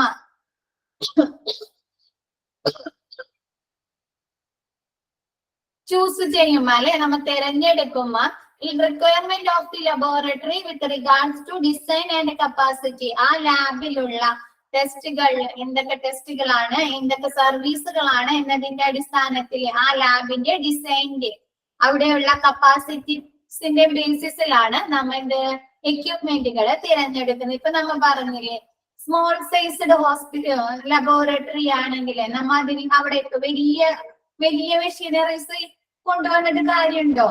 ഒരുപാട് ടെസ്റ്റുകൾ നടത്താൻ പറ്റുന്ന machineries കൊണ്ടുവന്നിട്ട് കാര്യമുണ്ടോ? ഇല്ല അല്ലെ. അപ്പൊ എന്താണ്, അത് അവർക്കൊരു അധിക ചെലവായിരിക്കും. അപ്പൊ എന്താണ്, ഓരോ ഹോസ്പിറ്റലിന്റെ ഓരോ ലബോറട്ടറിയുടെയും റിക്വയർമെന്റ് ആവശ്യകതനെ ബേസ് ചെയ്തിട്ടാണ് അവിടേക്ക് നമ്മൾ തിരഞ്ഞെടുക്കുന്ന എക്യുപ്മെന്റുകളും ചൂസ് ചെയ്യുന്നത്. Next, all equipments should be qualified before it is taken for clinical use. എന്താണ്, ഓരോ എക്യുപ്മെന്റ്സുകളും എന്താണ് നമ്മൾ ചൂസ് ചെയ്യുമ്പോൾ സെലക്ട് ചെയ്യുമ്പോൾ എന്താണ് അവിടുത്തെ ആ ലബോറട്ടറിയിലെ ക്ലിനിക്കൽ യൂസ് എന്ന് പറഞ്ഞാൽ ടെസ്റ്റുകളായിരിക്കില്ല. ആ ടെസ്റ്റുകൾ ചെയ്യാനുള്ള ക്വാളിഫൈഡ് ആണോ എന്നതിന് ഉപയോഗപ്രദമാണോ എന്നെന്താണ് നമ്മൾ ഉറപ്പാക്കണം. Next, all equipment should be in usable condition at all times. എന്താണ് നമ്മ പർച്ചേസ് ചെയ്യുന്ന അല്ലെങ്കിൽ നമ്മൾ തിരഞ്ഞെടുക്കുന്ന എക്യുപ്മെന്റ്സുകൾ എന്താണ് യൂസബിൾ കണ്ടീഷൻ നമുക്ക് പ്രവർത്തിപ്പിക്കാം അല്ലെ. നമ്മൾ ടെസ്റ്റുകൾ ചെയ്യാനുള്ള കണ്ടീഷൻ ആണോ, വർക്കിംഗ് കണ്ടീഷൻ ആണോ എന്ന് ശ്രദ്ധിക്കുക. റെഗുലർ ഇൻസ്പെക്ഷൻ, എന്താണ് regular inspection, cleaning and maintenance of equipment should be performed. എന്താണ് നമ്മ പതിവ് പരിശോധന അല്ലെ. എല്ലാ ദിവസവും തുടങ്ങുന്നതിന് മുമ്പ് ഓരോ എക്യുപ്മെന്റ്സുകളും പരിശോധിക്കുക, അത് വർക്കിംഗ് കണ്ടീഷൻ ആണോ, ഓക്കെ ആണോ എന്നൊക്കെ. അങ്ങനെ പതിവ് പരിശോധന. എന്താണ് cleaning and maintenance of equipment should be performed. എന്താണ് അത് നമ്മൾ പ്രവർത്തിപ്പിക്കുന്നതിന് മുമ്പ് എന്താണ് അതിന്റെ ക്ലീനിങ്, എന്താണ് ഓരോ എക്യുപ്മെന്റുകളും അതിന്റെ ഉപയോഗം കഴിഞ്ഞിട്ട് എന്താണ് ക്ലീൻ ചെയ്ത് മെയിൻറ്റെയിൻ ചെയ്ത് സൂക്ഷിക്കുക. Maintenance performed as per the recommendation of the manufacturer. Or ഇപ്പൊ നമ്മൾ എന്താണ് ഇപ്പൊ സർവീസിംഗ് ടൈം ഒക്കെ ഉണ്ടാവില്ലേ ഓരോ മെഷീനറീസിനും എക്യുപ്മെന്റ്സിനൊക്കെ എന്താണ് 1 വർഷം അല്ലെങ്കിൽ 2 വർഷം കഴിഞ്ഞാൽ അത് മെയിൻറ്റെയിൻ ചെയ്യുക അല്ലെ, അല്ലെങ്കിൽ എന്തെങ്കിലും ഡിഫക്റ്റുകൾ സംഭവിച്ചാൽ അല്ലെ, എന്തെങ്കിലും ഡാമേജുകൾ, എന്തെങ്കിലും കംപ്ലൈന്റ്സ് ഒക്കെ ഉണ്ടെങ്കിൽ നമ്മൾ എന്ത് ചെയ്യാം അത് മെയിൻറ്റെയിൻ ചെയ്യും അല്ലെ. അപ്പൊ അങ്ങനെയുള്ള കാര്യങ്ങൾ എന്താണ് ഒരു മാനുഫാക്ചറിന്റെ അണ്ടറിലോ അതല്ലെങ്കിൽ മോർ ആസ് റിക്വയർഡ് എന്താണ് കുറച്ച് ക്വാളിഫൈഡ് അതിനെ കുറിച്ച് അറിയുന്ന ഒരാളുടെ അണ്ടറിലാണ് നമ്മൾ മെയിൻറ്റെയിൻ പെർഫോമൻസ് നടത്തേണ്ടത്. എക്സാമ്പിൾ വിത്ത് ഓവർ യൂസ്, എന്താണ് കൂടുതൽ സമയം നമ്മൾ യൂസ് ചെയ്യാതിരിക്കുക. ഇപ്പൊ ഓരോ എക്യുപ്മെന്റ്സ് ഇപ്പൊ മെഷീനറീസിന് നമുക്കറിയാം എന്താണ് അവർക്ക് ഇത്ര ടൈം വരെ യൂസ് ചെയ്യാൻ പറ്റുള്ളൂ അല്ലെ. നമ്മൾ ഒരുപാട് നേരം അത് ഉപയോഗിച്ച് കഴിഞ്ഞാൽ അത് എന്താണ് കേടായി പോകും അല്ലെ. ഓവർ യൂസ് ചെയ്ത് കഴിഞ്ഞാൽ ഇപ്പൊ നമ്മുടെ വീട്ടില് തന്നെയുള്ള മിക്സി അല്ലെ, മിക്സർ ഗ്രൈൻഡർ ഒക്കെ നമ്മൾ ഒരുപാട് നേരം ഇങ്ങനെ അടിച്ചുകൊണ്ടിരുന്നാൽ എന്താ അത് ഹീറ്റ് ആയിട്ട് കത്തിപ്പോകും അല്ലെ, ചീത്തയായിട്ട് പോകും. അപ്പൊ എന്താണ് ഓവർ യൂസ് പാടില്ല. എന്താണ് അതിനൊരു കപ്പാസിറ്റി ഉണ്ട്, ഇത്ര ടൈം യൂസ് ചെയ്യാന്നുള്ള ഒരു കപ്പാസിറ്റി ഉണ്ട്. അപ്പൊ അതിനനുസരിച്ച് യൂസ് ചെയ്യാം. ഏജിങ് ഓഫ് എക്യുപ്മെന്റ്സ്, ഏജിങ് എന്ന് പറഞ്ഞാൽ ഇത്ര വർഷം യൂസ് ചെയ്യാന്നൊക്കെ ഉണ്ട് അല്ലെ എല്ലാ സാധനങ്ങളും. അങ്ങനെയുള്ള ഏജിങ് ഓഫ് എക്യുപ്മെന്റ്സ് കാലയളവ് അനുസരിച്ച് യൂസ് ചെയ്യുക. Next, laboratories should maintain needful instruction for operation and maintenance of equipment in the form SOP. SOP എന്ന് പറഞ്ഞാല് സ്റ്റാൻഡേർഡ് ഓപ്പറേറ്റിംഗ് പ്രൊസീജിയർ. SOP എന്ന് പറഞ്ഞാല് standard operating procedure. A copy of the same should be made available near the equipment. എന്താണ് ഓരോ എക്യുപ്മെന്റും ഓരോ ഉപകരണങ്ങളും use ചെയ്യുന്നതിന് വേണ്ടിയിട്ട് ഓരോ ഇൻസ്ട്രക്ഷൻസ് ഉണ്ടാവും അല്ലെ. എങ്ങനെ യൂസ് ചെയ്യണം, അതെങ്ങനെ പ്രവർത്തിപ്പിക്കണം, അതെങ്ങനെ ഓൺ ആക്കണം, അങ്ങനെയുള്ള ഓരോ ഇൻസ്ട്രക്ഷൻസ് ഉണ്ടാവും. അപ്പൊ എന്താണ് അതിന്റെയൊക്കെ കോപ്പി എടുക്കാനായിട്ട് ആ മെഷീന്റെ ആ എക്യുപ്മെന്റിന്റെ അടുത്ത് തന്നെ പ്ലേസ് ചെയ്യേണ്ടതാണ്. ചിലപ്പോ അതിന്റെ ആ മെഷീനുമ്പോൾ തന്നെ നമുക്ക് എന്താണ് സ്റ്റാമ്പ് ഒട്ടിച്ച് വെക്കാനൊക്കെ പറ്റില്ല. അങ്ങനെയുള്ള കാര്യങ്ങൾ. A copy of the same should be made available near the equipment. ആ എക്യുപ്മെന്റിന്റെ അടുത്ത് തന്നെ അത് സൂക്ഷിക്കുക, അതിന്റെ കോപ്പി, ആ ഇൻസ്ട്രക്ഷന്റെ കോപ്പി സൂക്ഷിക്കുക. All equipment should undergo calibration and verification. എന്താണ് കാലിബ്രേഷൻ എന്ന് പറഞ്ഞു കഴിഞ്ഞാല് ആക്യുറസി, കൃത്യത, ഓരോ ഉപകരണങ്ങളുടെയും ആക്യുറസി നോക്കുക. അതിന്റെ വെരിഫിക്കേഷൻ, അതിന്റെ ഉപയോഗത്തെ കുറിച്ചും അതിന്റെ വാൾട്ടുകളൊക്കെ ഉണ്ടാവും, ഇത്ര പവർ അങ്ങനെയൊക്കെ ഉണ്ടാവും, അതൊക്കെ വെരിഫൈ ചെയ്യുക. Maintenance contracts including warranty cards, telephone numbers of personnel needs to be contacted in the event of equipment malfunction should be kept safely but within reach for the user. എന്താണ് ഇപ്പൊ നമ്മൾ ഒരു സാധനം പുതിയൊരു എന്തെങ്കിലും ഒരു സാധനം മെഷീനറി മേടിച്ചു. ഇപ്പൊ എന്താണ് എക്സാമ്പിൾ ഒരു വാഷിംഗ് മെഷീൻ വാങ്ങിച്ചു അല്ലെ.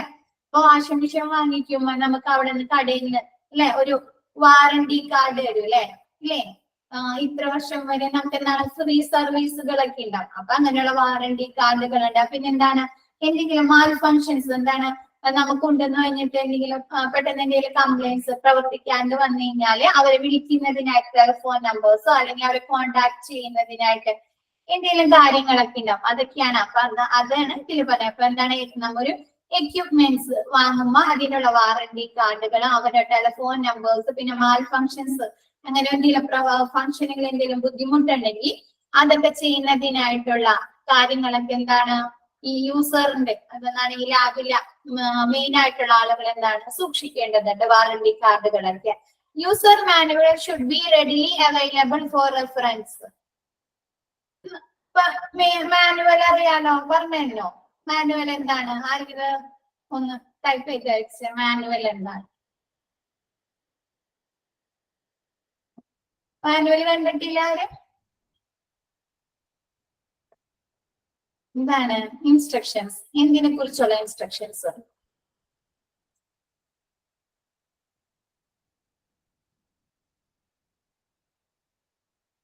അതന്നെ ഒരു മെഷീന് നമ്മ മേടിച്ചു കഴിഞ്ഞാൽ അല്ലെ, ഇപ്പൊ അറ്റ്ലീസ്റ്റ് നമ്മ ഒരു മൊബൈല് വാങ്ങിച്ചില്ലേ, ഒരു മൊബൈല് വാങ്ങിച്ചാൽ അതിലൊരു മാനുവൽ ഉണ്ട്. ആ മൊബൈൽ എങ്ങനെ യൂസ് ചെയ്യണം, അതിന്റെ ഓരോ ആപ്ലിക്കേഷൻസ് അല്ലെ, ഓരോ ആപ്പുകൾ ഡൗൺലോഡ് ചെയ്യേണ്ടത് എങ്ങനെയാണ്, അതിന്റെ ഓരോ സെറ്റിങ്സ് എങ്ങനെയാണെന്നൊക്കെ പറഞ്ഞ ഒരു മാനുവൽ ഉണ്ട്. അതേപോലെ ഈ നമ്മൊരു ലബോറട്ടറിയിലേക്ക് ഓരോ എക്യുപ്മെന്റ്സ് വാങ്ങിച്ചു കഴിഞ്ഞാൽ അത് ഉപയോഗിക്കേണ്ട രീതിയിൽ എങ്ങനെയെന്ന് റെഫർ ചെയ്യുന്നതിനായിട്ടുള്ള മാനുവൽ എന്താണ് സൂക്ഷിക്കുക.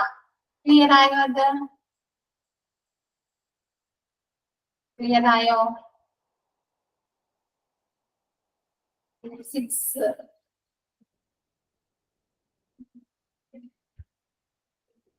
All equipment should undergo calibration and verification. എന്താണ് ഓരോ എക്യുപ്മെന്റ്സിനും അല്ലെ ആക്യുറസി എന്താണ്. ഇപ്പൊ മൈക്രോസ്കോപ്പ് നമ്മൾ എടുക്കുകയാണെങ്കിൽ അതിനുണ്ടാവും അല്ലെ, സ്ലൈഡ് വെക്കണം, ഇത്ര ഇതില് അറേഞ്ച് ചെയ്ത് വെച്ചാലാണ് അല്ലെ ആ സ്ലൈഡുമുള്ള ഓർഗാനിസത്തിന്റെ അല്ലെങ്കിൽ സെല്ലിന്റെ ഒക്കെ കറക്റ്റ് ഡീറ്റെയിൽസ് ഒക്കെ അറിയാൻ പറ്റുള്ളൂ. അങ്ങനെയുള്ള കാലിബ്രേഷൻസും വെരിഫിക്കേഷൻസ് ഒക്കെ നോക്കുക.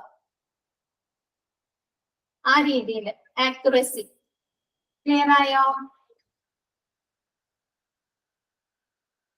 നെക്സ്റ്റ് എടുക്കട്ടെ, policies and procedures. Okay, sample labelling and documentation. എന്താണ് സാമ്പിൾ? നമ്മൾ കളക്ട് ചെയ്യുന്ന, നമ്മൾ റിസീവ് ചെയ്യുന്ന സാമ്പിളുകളെ ലാബിൽ ചെയ്ത് ഡോക്യുമെന്റ് ചെയ്ത് സൂക്ഷിക്കുക. ലാബിൽ ചെയ്യുന്നത് എന്തിനായിരിക്കും? നമ്മൾ സാധനം ഇപ്പൊ സാമ്പിള് ലാബിൽ ചെയ്യുന്നത് എന്തിനായിരിക്കും പറയാം?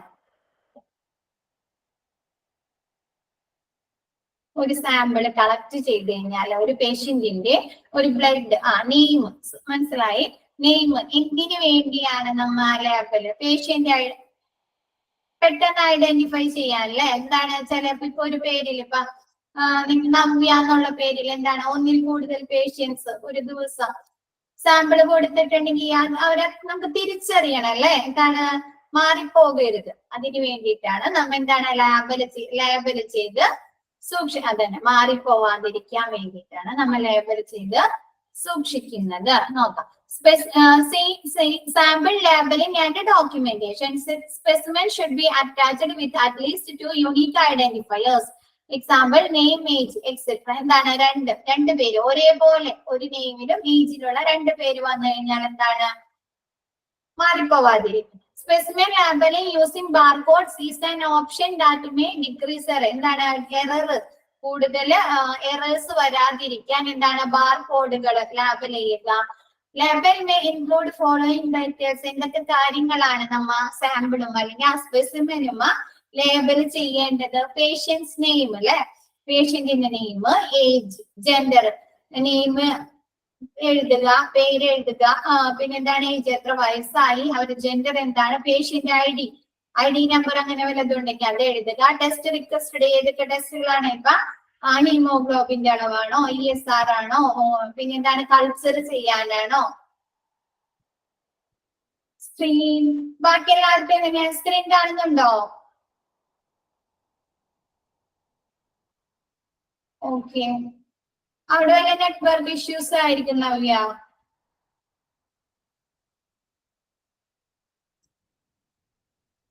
പിന്നെ എന്താണ് ടെസ്റ്റ് റിക്വസ്റ്റഡ്? എന്തൊക്കെ ടെസ്റ്റുകളാണ്? ഇപ്പൊ ഹീമോഗ്ലോബിന്റെ ആണോ, RBC ആണോ, WBC ആണോ, എന്ത് ടെസ്റ്റ് ആണ് ആ പേഷ്യന്റിന് ചെയ്യേണ്ടത്? അത് എടുക്കുക. Time and date of specimen collection. എന്താണ് നമ്മ ബ്ലഡ് സ്വീകരിച്ച അല്ലെങ്കിൽ യൂറിൻ അവരെ കളക്ട് ചെയ്ത സമയവും ഡേറ്റും തീയതി ലാബിൽ ചെയ്യണം.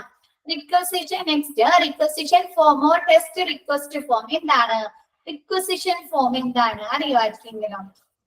അഭ്യർത്ഥന ഫോം, റിക്വസിഷൻ ഫോം കണ്ടിട്ടുണ്ടോ? ആരെങ്കിലും ടെസ്റ്റുകൾ ചെയ്യാനായിട്ട് നിങ്ങൾ കൊടുത്തിട്ടുണ്ടാവും അല്ലേ? ലാബില് എന്തെങ്കിലും ബ്ലഡ് ടെസ്റ്റ് ചെയ്യാൻ കൊടുത്തിട്ടില്ല? ഓക്കെ, കണ്ടിട്ടുണ്ടോ? ഇപ്പൊ ആരെങ്കിലും മദറിന്റെ ഫാദറിന്റെ ആരെങ്കിലും ബ്ലഡ് ടെസ്റ്റ് ചെയ്യാന് യൂറിൻ ടെസ്റ്റ് ചെയ്യാനൊക്കെ കൊടുത്തിട്ടുണ്ടോ? ഉണ്ട്. ഓക്കെ, അപ്പൊ റിക്വസിഷൻ ഫോം കണ്ടിട്ടില്ല. ഓക്കെ, റിക്വസിഷൻ ഫോം എന്ന് പറഞ്ഞാല് ഒരു ഫിസിഷ്യൻ നമ്മ കൺസൾട്ട് ചെയ്യുന്ന ഡോക്ടർ അല്ലെ, നമ്മൾ കൺസൾട്ട് ചെയ്യുന്ന ഡോക്ടർ എന്ത് ടെസ്റ്റുകളാണ് നമുക്ക് ചെയ്യേണ്ടതെന്ന് അവരെടുത്തുണ്ടാവും ഒരു ഫോം. അപ്പൊ അതില് ചെയ്യുന്ന എല്ലാ ടെസ്റ്റുകളെ കുറിച്ച് അതിൽ ഇങ്ങനെ എഴുതിയിട്ടുണ്ട്. അപ്പൊ എന്താ അവര് ഓരോ എന്തൊക്കെ ടെസ്റ്റുകളാണ് ചെയ്യേണ്ടത് അതിന്റെ നേരെ ഇങ്ങനെ ടിക്കിട്ട് പോകും. അതാണ് റിക്വസിഷൻ ഫോം. അത് കണ്ടിട്ടുണ്ട്. അതാണ് requisition form.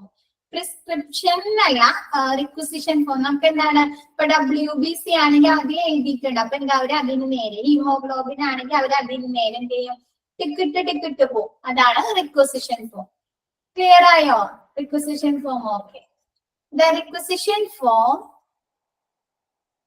should be finished by the doctor or health worker requesting the test and send it together with the specimen or patient to the laboratory. എന്താണ് റിക്വസിഷൻ ഫോം ഫിനിഷ് ചെയ്യുന്നത്, ചെയ്യുന്നത് ആരാ? ഡോക്ടറോ അതല്ലെങ്കിൽ health വർക്കറോ ആയിരിക്കും. അപ്പൊ എന്താണ് ആ ഒരു സ്പെസിമെന്റെ കൂടെ അതല്ലെങ്കിൽ ഈ പേഷ്യന്റിന്റെ കൂടെ എന്താണ് ഈ റിക്വസിഷൻ ഫോം ലാബിലേക്ക് കൊടുത്തയക്കും. അപ്പൊ എന്താണ് ലാബിലുള്ള ആളുകള് ഈ റിക്വസിഷൻ ഫോം നോക്കിയിട്ടായിരിക്കും നമുക്ക് വേണ്ട ടെസ്റ്റുകളൊക്കെ മനസ്സിലാക്കുന്നത്. Next, A patient identify patient's identity, age, location, date and time of specimen collection, investigation requested and source of samples, example for culture and help should also be included. എന്താണ് ഈ requisition ഫോമിലെ പേഷ്യന്റിന്റെ name, identity എന്ന് പറഞ്ഞാല് name, പിന്നെന്താണ് age, locations, പിന്നെന്താണ് ആ specimen collect ചെയ്യാനായിട്ടുള്ള ഡേറ്റും ടൈമും കൊടുത്തേക്കുന്നത്, എന്തൊക്കെ ടെസ്റ്റുകളാണ് എഴുതിയ, ഇപ്പൊ കൾച്ചർ ചെയ്യാനാണോ, ഹിസ്റ്റോപാത്തോളജി ചെയ്യാനാണോ, അങ്ങനെയുള്ള കാര്യങ്ങളൊക്കെ എന്താണ് ആ റിക്വസിഷൻ ഫോമില് ഉൾപ്പെടുത്തിയിട്ടുണ്ടായിരിക്കും. Next, sample acceptance or rejection. എന്താണ് സാമ്പിള് എടുക്കുന്ന സാമ്പിള് ഒന്നില്ലെങ്കിൽ അക്സെപ്റ്റ് സ്വീകരിക്കുക അല്ലെങ്കിൽ നിരസിക്കുക. ഇപ്പൊ എന്താണ് ചില ടെസ്റ്റുകളൊക്കെ ചെയ്യണമെങ്കിൽ ഉണ്ടല്ലോ ബ്ലഡ് ആ കറക്റ്റ് ഇത്ര സെക്കൻഡിനുള്ളിൽ അവർക്ക് കിട്ടണം എന്നുണ്ട്, അല്ലെങ്കിൽ എന്താണ് ഈ ബ്ലഡ് കോട്ടാവൂലേ ആ സമയം കഴിയുമ്പോൾ. അപ്പൊ അവർക്ക് ആ ടെസ്റ്റിന്റെ റിസൾട്ട് കിട്ടാനൊക്കെ ബുദ്ധിമുട്ടായിരിക്കും. പിന്നെ എന്താണ് പിന്നെ കറക്റ്റ് അളവിൽ ഇപ്പൊ യൂറിൻ ആണെങ്കിലും ബ്ലഡ് ആണെങ്കിലും ഒരളവൊക്കെ ഉണ്ട്, ഒരു പ്രൊപ്പോർഷൻ ഒക്കെ ഉണ്ട് അവർക്ക് ആ ടെസ്റ്റുകൾ ചെയ്യുന്നതിന് വേണ്ടിയിട്ട്. അപ്പൊ എന്താ ആ അളവിൽ ആ സാമ്പിളില്ലെങ്കിൽ അതൊക്കെ എന്താണ് റിജക്ട്, ബ്ലഡ് കൗണ്ട് അപ്പൊ എന്താണ് അത് റിജക്ട് ചെയ്യുക അവര്. അപ്പൊ അതാണ് റിജക്ഷൻ കൊടുത്തേക്കുന്നത് കേട്ടാ. നമുക്ക് ഡൗട്ട്സ് വേണ്ട, അതാണ് മെൻഷൻ ചെയ്ത് പറഞ്ഞു തന്നത്. All specimens should be checked on receiving in the laboratory for fitness for test. These tests should be include suitable container, quantity or volume in case of blood urine sample, quality of sample in the case of tissue sample, any leakage. എന്താണ് നമ്മൾ sample കൊടുക്കുമ്പോ അല്ലെ check ചെയ്യാൻ test ചെയ്യാൻ കൊടുക്കുമ്പോ അവർ എന്ത് ചെയ്യാ, എന്തൊക്കെ കാര്യങ്ങളാണ് ശ്രദ്ധിക്കേണ്ടത്, കണ്ടെയ്നർ അല്ലെ, സൂട്ടബിൾ കണ്ടെയ്നർ, എന്താണ് വൃത്തിയില്ലാത്ത കണ്ടെയ്നേഴ്സ് ഒക്കെ എങ്കിൽ എന്താണ് ഈ സാമ്പിളില് അല്ലെ എന്തെങ്കിലും ഇൻഫെക്ഷൻസ് ഒക്കെ കയറിയിട്ടുണ്ടെങ്കിൽ വൃത്തിയില്ലാത്തതൊക്കെ ആവുമ്പോ കണ്ടാമിനേറ്റഡ് ആയിട്ടുണ്ടെങ്കിൽ എന്താണ് കറക്റ്റ് രീതിയിലുള്ള റിസൾട്ട് തരാൻ പറ്റുമോ, ലാബില് തരാൻ പറ്റുമോ? ടെസ്റ്റ് റിസൾട്ട് കറക്റ്റ് ആയിരിക്കുമോ? ഇല്ല. അപ്പൊ എന്താണ് അപ്പൊ അവരെന്താ കണ്ടെയ്നർ സൂട്ടബിൾ കണ്ടെയ്നർ ആണോ നോക്കുക, എന്താണ് ആവശ്യത്തിന് അളവിലുള്ള യൂറിനോ ബ്ലഡോ ഉണ്ടോ എന്ന് നോക്കുക. പിന്നെ എന്താണ് ക്വാളിറ്റി, സാമ്പിൾ ഇപ്പൊ ടിഷ്യൂ ആണ് അതല്ലെങ്കിൽ നമ്മൾ സെല്ലാണ് എടുക്കുന്നതുണ്ടെങ്കിൽ അതിന്റെ ക്വാളിറ്റി, നല്ല സെല്ലാണോ കിട്ടിയിരിക്കുന്നത്, അല്ലെങ്കിൽ ടിഷ്യൂ നല്ല ടിഷ്യൂ ആണോ കിട്ടിയിരിക്കുന്നത്, എന്തൊക്കെയാണ് ക്വാളിറ്റി നോക്കുക.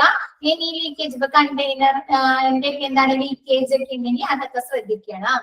Record should be kept for acceptance, rejection of all the sample received in the laboratory as per the criteria defined earlier. എന്താണ് റെക്കോർഡുകൾ സൂക്ഷിക്കുന്നത്. അപ്പൊ അവര് സാമ്പിള് കളക്ട് ചെയ്ത സാമ്പിളുകൾ സ്വീകരിച്ചോ റിജക്ട് ചെയ്തോ അല്ലെങ്കിൽ റിജക്ട് ചെയ്തെങ്കിൽ അതിന്റെ കാരണം എന്താണ്, അതൊക്കെ എന്താണ് അങ്ങനെയുള്ള റെക്കോർഡുകളൊക്കെ സൂക്ഷിച്ചിട്ടുണ്ടായിരിക്കണം. ആസ് പെർ ക്രൈറ്റീരിയ ഡിഫൈൻ ചെയ്യുന്ന നേരത്തെയുള്ള മാനദണ്ഡങ്ങളുടെ ബേസ് ചെയ്തിട്ട്. അപ്പൊ പറഞ്ഞ പോലെ എന്താണ് കറക്റ്റ് അളവിലുള്ള സാമ്പിൾ അളവില് ബ്ലഡ് യൂറിന് കിട്ടിയില്ലെങ്കിൽ എന്ത് ചെയ്യും, അവരത് റിജക്ട് ചെയ്യും. അപ്പൊ അതിനൊക്കെ ഓരോ മാനദണ്ഡങ്ങൾ ഉണ്ട് അല്ലെ, ഓരോ ക്രൈറ്റീരിയ ഉണ്ട്. അപ്പൊ അതിന്റെ ബേസിസിൽ റിജക്ട് ചെയ്തോ അക്സെപ്റ്റ് ചെയ്തോ എന്നുള്ളതിന്റെ റെക്കോർഡുകൾ സൂക്ഷിക്കുക.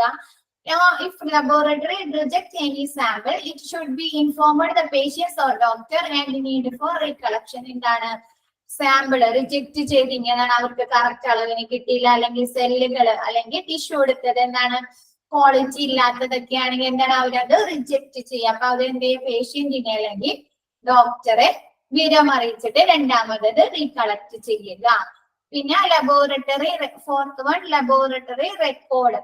All the released laboratory records should be stored as per the national regulator needs. എന്താണ് നമ്മ ലബോറട്ടറിന്ന് റിലീസ് ചെയ്യുന്ന റിപ്പോർട്ട് അതെന്തായിരിക്കും റിസൾട്ടുകളായിരിക്കും അല്ലെ. നമ്മ അവിടുന്ന് റിലീസ് ചെയ്യുന്നത് അതെന്ത് ചെയ്യുക അവിടുത്തെ നാഷണൽ റെഗുലേറ്റർ നീഡ്സ് അവർക്ക് ഉള്ള ആവശ്യത്തിന് വേണ്ടിയിട്ട് ലബോറട്ടറിയിലെ ആവശ്യങ്ങൾക്ക് വേണ്ടിയിട്ട് നീഡ്സിന് വേണ്ടിയിട്ട് അതവിടെ എന്താ സൂക്ഷിക്കുക, അവരുടെ സിസ്റ്റത്തിലോ എന്തെങ്കിലും സൂക്ഷിക്കുക. എന്താണ് ഇപ്പൊ പേഷ്യൻസിന് അറിയാൻ അല്ലെങ്കിൽ രണ്ടാമത് എടുക്കുന്നതിനോ അല്ലെങ്കിൽ അവർക്ക് അത് അറിയുന്നതിന് വേണ്ടിയിട്ട് അല്ലെ, ഓരോ ദിവസത്തെ പ്രവർത്തനങ്ങളൊക്കെ അറിയുന്നതിന് വേണ്ടിയിട്ട്.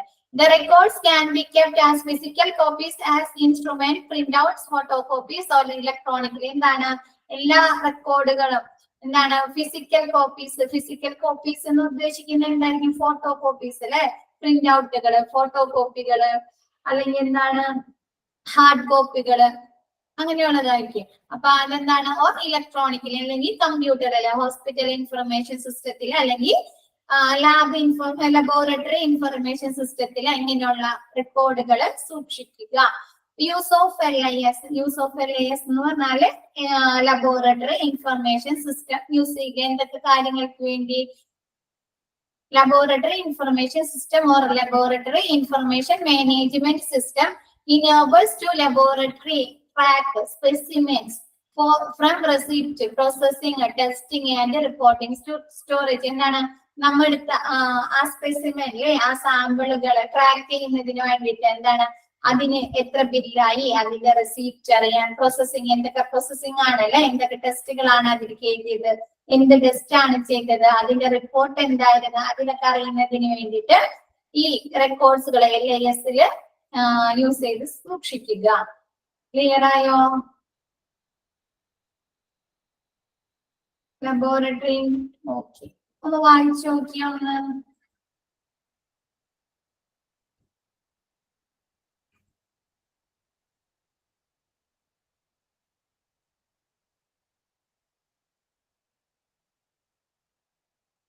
ലേബൽ ചെയ്യുക. പിന്നെ എന്താണ് റിക്വസിഷൻ ഫോം അല്ലെ, എന്താണ് അഭ്യർത്ഥന, ഡോക്ടർ എന്തൊക്കെ ടെസ്റ്റുകളാണ് പേഷ്യന്റിന് എഴുതി തന്നത് എന്നുള്ള റിക്വസിഷൻ ഫോം. പിന്നെ എന്താണ് സാമ്പിള് സ്വീകരിച്ചു അല്ലെങ്കിൽ നിരസിച്ചു എന്നതിനെ കുറിച്ച്. പിന്നെ എന്താണ് ലബോറട്ടറി റെക്കോർഡുകൾ അല്ലെ, ലബോറട്ടറിയിലെ ഈ സാമ്പിളിനെ കുറിച്ച് എന്തൊക്കെ റെക്കോർഡ്സുകളാണ്, എന്തിലൊക്കെയാണ് അതിന്റെ ഡീറ്റെയിൽസ് സൂക്ഷിക്കുന്നത്. LIS-ൽ ഉണ്ടാവും.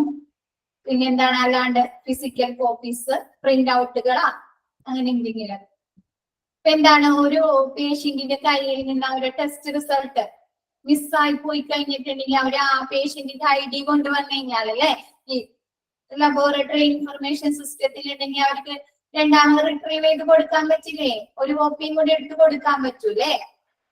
അപ്പൊ അതിനൊക്കെ വേണ്ടി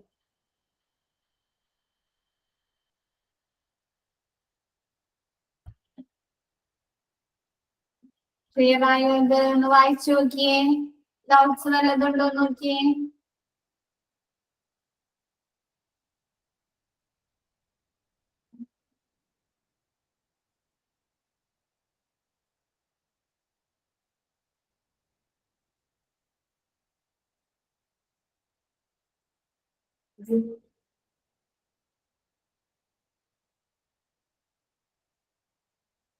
ഇൻഫ്രാസ്ട്രക്ചർ അല്ലെ, ഇൻഫ്രാസ്ട്രക്ചർ എന്ന് പറഞ്ഞാല് ഓരോ ലബോറട്ടറി അവിടെ നിന്ന് ലഭിക്കുന്ന സർവീസുകൾ അതല്ലെങ്കിൽ ക്ലിനിക്കൽ റിസർച്ചുകളുടെ അടിസ്ഥാനത്തിൽ ഓരോ ലാബിന്റെയും ഇൻഫ്രാസ്ട്രക്ചർ ആന്തരിക ഘടനയിലെ വ്യത്യാസങ്ങളുണ്ട്. ഓരോ ലാബിന്റെയും ഇൻഫ്രാസ്ട്രക്ചർ എന്തൊക്കെയാണ്, ഡയറക്റ്റ് എന്തിനൊക്കെ എഫക്ട് ചെയ്യുന്നുണ്ട്, റിസർച്ച് ഡാറ്റയാണ്. പിന്നെ എന്താണ് ഓരോ ലാബിൽ നടക്കുന്ന പ്രവർത്തനങ്ങളുടെ എഫിഷ്യൻസി, പിന്നെ കൂടാതെ എന്താണ് ലാബിൽ വർക്ക് ചെയ്യുന്ന സ്റ്റാഫുകളുടെ സേഫ്റ്റിയെ എഫക്ട് ചെയ്യുന്നുണ്ട്. പിന്നെന്താണ് ഓരോ ലാബിന്റെ മാനേജ്മെന്റ് ഗ്യാരണ്ടി, എഫിഷ്യന്റ് വർക്കിന്റെ ഗ്യാരണ്ടി കൊടുത്തിരിക്കണം. പിന്നെ സ്റ്റാഫുകൾക്ക് ആവശ്യമായ രീതിയിലുള്ള റിസോഴ്സുകൾ പ്രൊവൈഡ് ചെയ്ത് കൊടുക്കുക.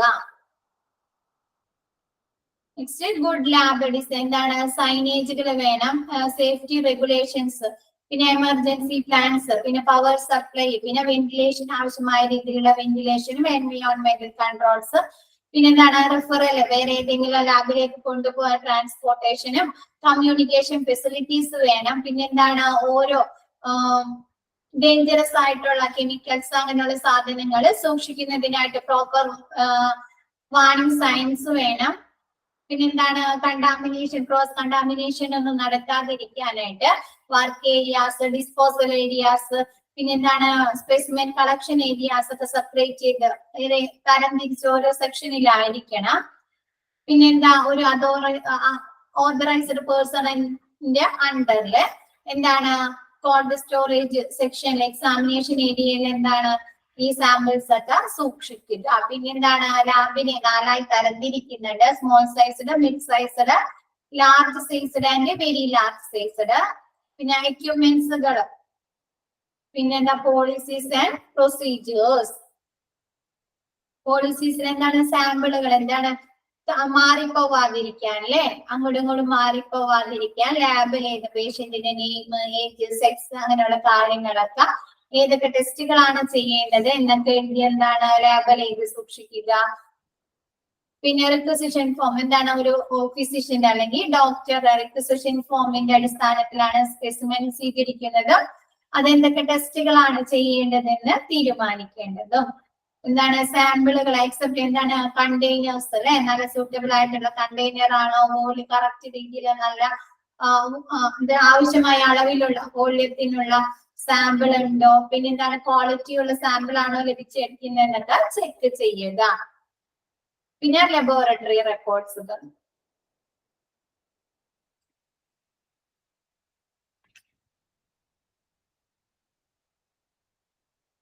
ഇത്രയും ഭാഗം ക്ലിയർ ആയോ? പോളിസീസ് ആൻഡ് പ്രൊസീജിയർ വരെ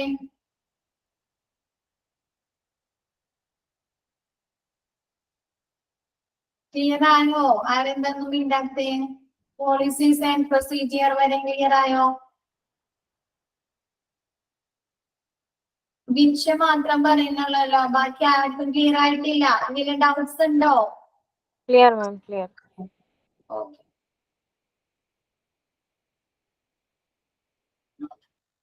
അപ്പൊ ഇനി നെക്സ്റ്റ് ക്ലാസ്സിൽ ബാക്കി എടുക്കാട്ടോ. നമുക്ക് വൈൻഡപ്പ് ചെയ്യാം. Okay, thank you. Thank you ma'am. Thank you, ma'am.